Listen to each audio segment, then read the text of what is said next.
MLS Week 3 is here, and this week I'm going to break down 5 different games to include in the MLS Week 3 Best Bets. Last week, the Parlays went 2-0, bringing the season record to an even 2-2. Now, there's some things to consider with a lot of teams playing in different competitions, such as the CONCACAF Champions Cup this week. New England, Columbus, Orlando, Philly, Cincinnati, Nashville, and Miami. They were all playing. The teams that played the latest into the week were Cincinnati, Nashville, and Miami, who all played on Thursday. Now, those teams will play Sunday this week, but that still is a short turnaround, even getting the slightly later game this weekend. If we look to next week, they'll all be playing in Leg 2 of the Champions Cup as well. Columbus, Philly, and Orlando will be playing the earliest on Tuesday. Miami and Nashville playing on Wednesday. And New England and Cincinnati getting the later game on Thursday. But still, it's very likely many of these teams will be rotating some players. Keeping all that in mind, we'll avoid most of these teams for this week's Best Bets. Also, to note, Orlando and New York City FC, they are still the only 2 teams that have yet to score a goal. New York will also be without Sands, who got a red card last week,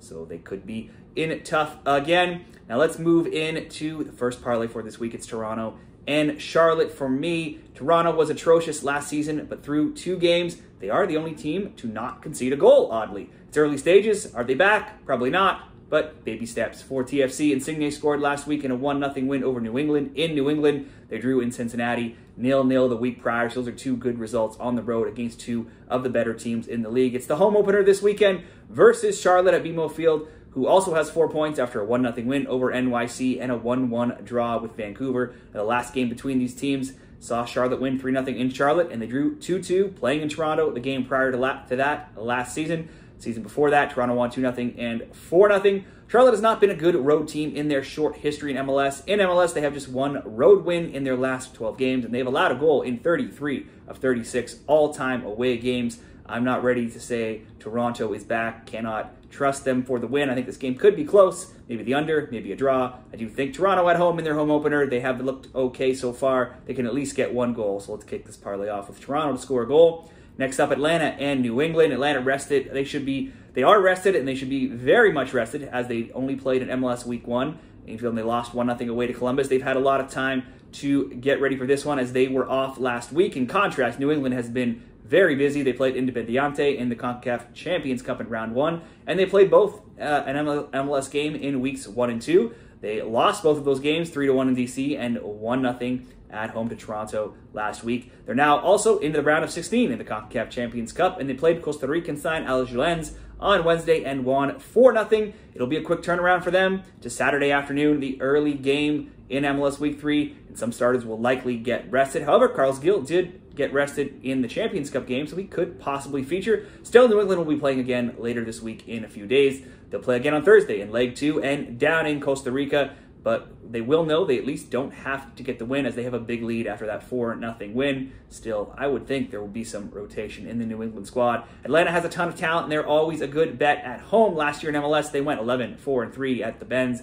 They scored in all of those 18 games, and they scored multiple goals in 12 of 18 when playing at home. They also allowed a goal, though, in 14 of 18 home games, so New England certainly could be worth a bet to get on the score sheet as well. Then again, the Revs have been abysmal away from home. They're winless in MLS in 14 games at 0-5-9. They also allowed multiple goals in 11 of their last 14 road games. There was lots of goals between these teams last season when they played. Last year it was 2-1 New England at home, 3-3 in Atlanta. The year prior it was 2-1 in New England, and 2-1 in Atlanta. So we do usually see goals. If you were betting this game by itself, maybe both teams to score. I do think Atlanta gets the win at home against a likely team that's resting players. You could go Atlanta to win, or Atlanta double chance in a parlay to win or draw.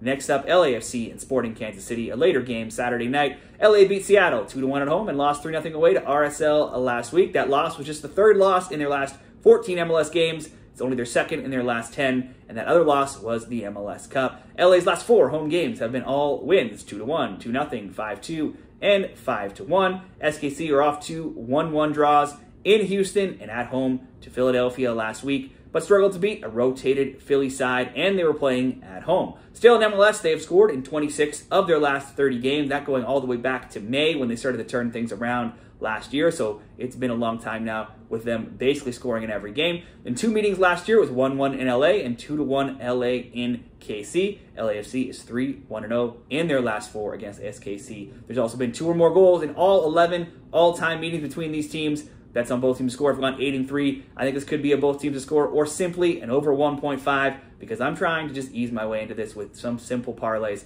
So we'll go Toronto to score, Atlanta double chance, LAFC SKC over 1.5. That gets in right under even money at minus 112. I do think Atlanta should get that win. So if you wanted to make better odds, you could sub in Atlanta to win instead of Atlanta double chance, and that would be plus 167. So those are your options there, the way I see it. Parlay number 2, it's another late game, San Jose and Vancouver. San Jose ended 2023 with 1 win in 11 and no wins in 6, and they started 2024 in a similar form after a 2-1 road loss to Dallas, despite Dallas missing a ton of key players. And they also had a 3-1 loss to the Galaxy last week and playing at home in the Cali Classico. Similar can be said, though, for Vancouver. They ended 2023 winless in 4, and they had just 1 win in 9.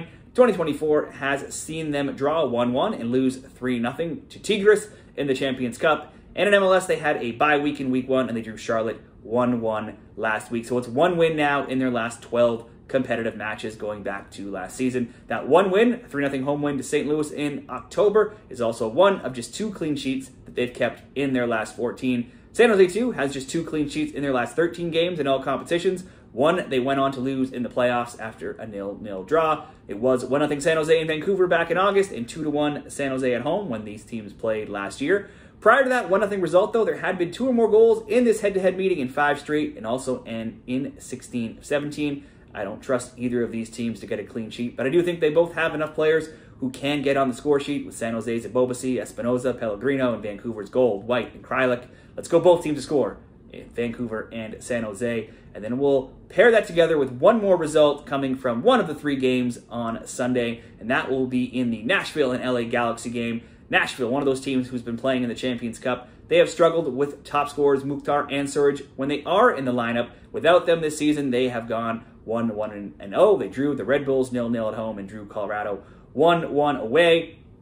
Nashville beat Mocha in the Champions Cup 3-0 and 4-0 in round 1. And they then met Miami on Thursday, so just a couple days ago or yesterday. And despite Schaffelberg putting Nashville up 2-0, Messi and Suarez brought Miami back with goals to tie the game 2-2. Mukhtar did actually return in this game. He played 82 minutes and he had 1 shot and 1 shot on target. However, he has a very long scoring drought as well. The return leg will be on Wednesday, so with this game on Sunday, certainly Nashville could be resting some players, including Mukhtar, as they are tied with Miami, and now they'll be going to Miami, so that will be a huge game for them, which certainly has more importance than this game right here. LA looked like one of the most dangerous teams, offensive teams, early on in this season with Pugh, Jovic, Paintsel, and Peck. They drew Miami 1-1, but easily could have won that game by a few goals. They also blew away San Jose 3-1 on the road last week. Now, it's been low scoring in all 3 all-time meetings between these teams, but those were all in 2022. LA won 1-0 twice in LA, and they drew 1-1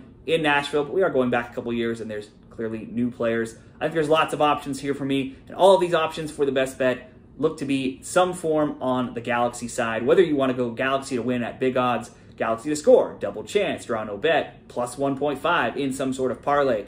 I just think the Galaxy look like the better team, and likely Nashville will be looking ahead to that Miami game. So I'm just going to go LA to score. So if we go LA to score, San Jose, Vancouver, both teams to score, we can get plus money with just those 2 games, a plus 117. Those are my best bets for MLS Week 3 from those 5 games. There's so many landmines to try to avoid here, so let's just keep watching these teams and see how they do with the other tournaments on the go. Now, what do you like in some of the other games? Be sure to drop those picks in the comments, and good luck with all of your MLS picks this weekend.